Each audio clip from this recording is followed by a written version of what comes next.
I wanted to start off by telling you a little bit about myself, why I'm here, how I got started in this whole business. I started in the newspaper business, which is a great first job for anybody who does content. It's a small paper in upstate New York called The Saratogian. I wrote probably 3 articles a day. I covered City Hall. It's where I kind of got my chops. And the thing is, these days, actually, there's kind of a resurgence in local media. There are more of these jobs out there. In fact, there's a brand new local paper in my town in Montclair, New Jersey, that just started.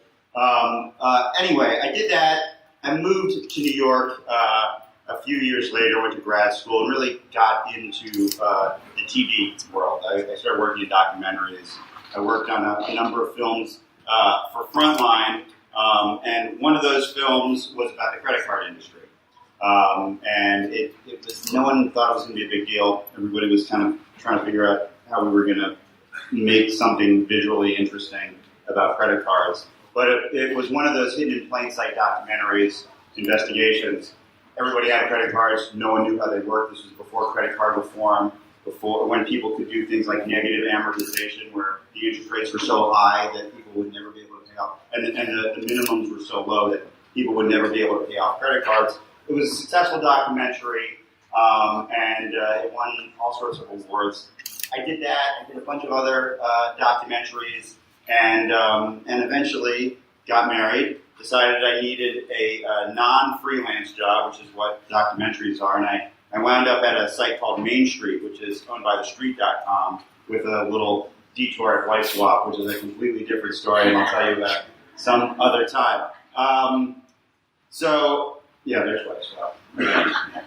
Anyway, I worked at The Street largely because I worked on that credit card documentary. It's where I kind of learned personal finance. And TheStreet.com taught me a lot. I worked with Farnoosh Karabi, who you'll be hearing from later. She got me that job at The Street, and she got me all my jobs pretty much. We went to graduate school together. Stay in touch with your friends. Anyway, so at The Street, we wrote about personal finance, all sorts of things relating to personal finance.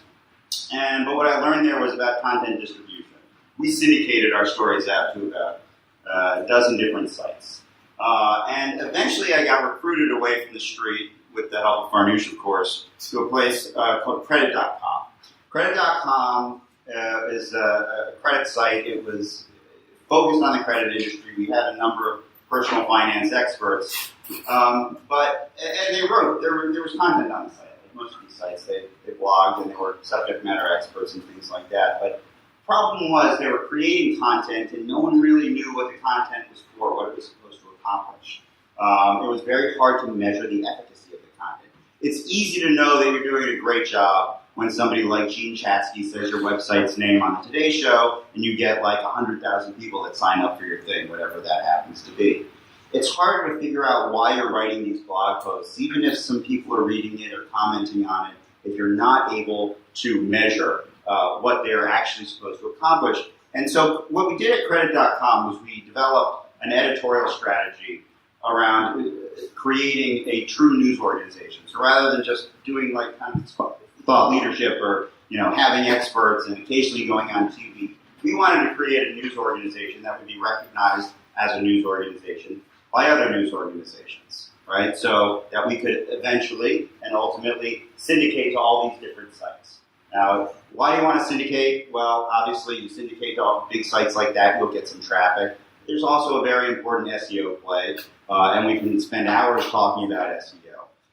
The main point that I want to make, and I have a limited amount of time here, and I think this is really the most important thing, is no matter what you do and how you get your traffic, whether tactically through SEO or through social, or you get some other sort of kind of buzzy success where people are coming to your site, ultimately, what people need to start thinking about these days is what they want people to do once they've consumed your content, right? Because just consuming content is not an end in itself anymore. There was a time where people could create content and get eyeballs, and that would pay the bills.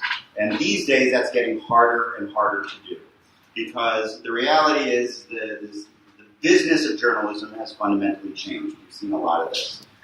in the news why everybody's struggling so much.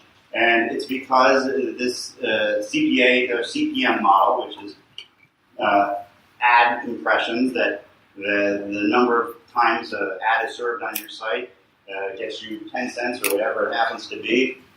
That number continues to go down, and as a result, people have to push more and more content.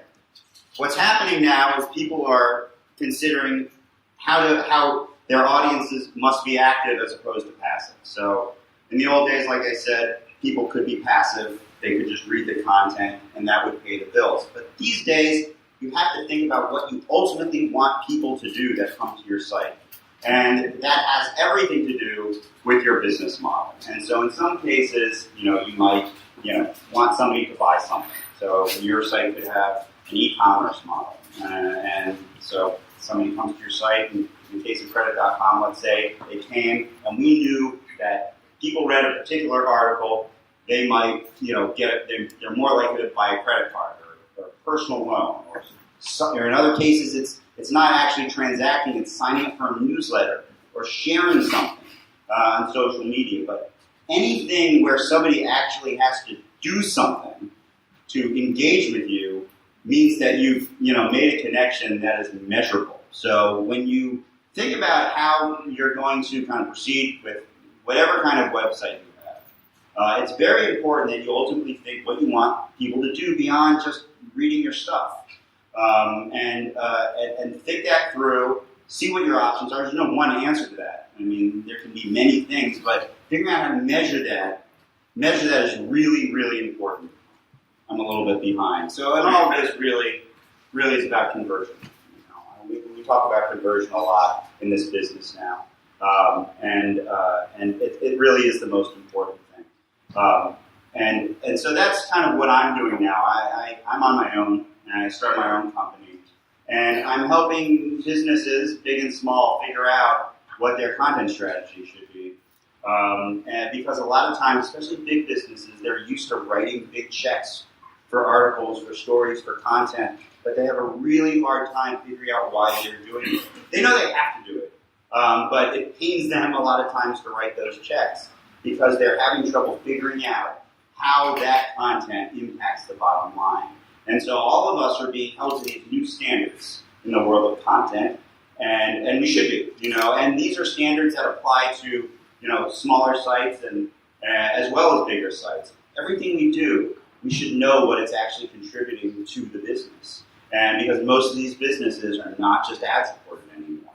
They're not CPM-based, they're CPA-based. They're cost per acquisition as opposed to cost per 1,000 visitors.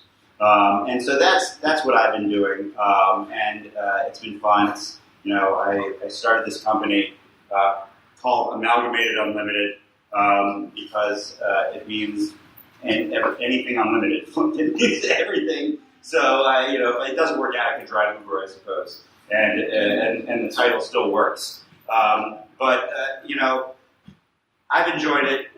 It's been my experience in the personal finance world has been completely surprising. Just to go back, to how I got started, I produced that film with a really great group at the New York Times, 15 years ago or so, and it was really lucky that that it was as successful as it was, and that I ended up having the opportunities that I had. I've learned a whole lot, and it's been a very interesting vantage point to see the changes in the content world over the past 10 years when all of these financial changes have really been happening. It just so happens that the personal finance space that we're all in is the one vertical in this content space where there are more monetization options than just about any other. There's all sorts of stuff that people can sell, on their sites, whether it's credit cards or credit scores or various kinds of loans, or maybe you're an advisor and you really just want to find 5,000 people that pay you $100 a year to get your advice. That's a great business model too. But in this space, there is a lot of money, and so tonight I'm sure we're going to learn a ton of great tactics to be successful at our business, best practices, things like that.